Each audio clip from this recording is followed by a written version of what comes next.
সেদিন বিকেলবেলা আমি আমার হাজব্যান্ড বাইকে করে একটু রানীবাঁধের দিকে যাচ্ছিলাম একটা দরকারি কাজে। তো রানীবাঁধের দিকে যেতে যেতে তোমাদের রানীবাঁধের জঙ্গলটা একটু দেখাবো। একবার শুধু দেখো রানীবাঁধের জঙ্গলটা কতটা ঘন জঙ্গল, ভীষণ ঘন জঙ্গল।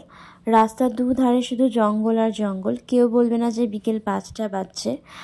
আমি প্রথমবার এদিকে আসলাম, একটা দরকারি কাজ ছিল। অ্যাকচুয়ালি কাজটা আমার নয়, আমার হাজব্যান্ডের ছিল। তো রাস্তায় যেতে যেতে মনে হলো একবার শুধু তোমাদের এই জঙ্গলটা দেখাই, তাহলে হয়তো তোমাদের ভালো লাগবে।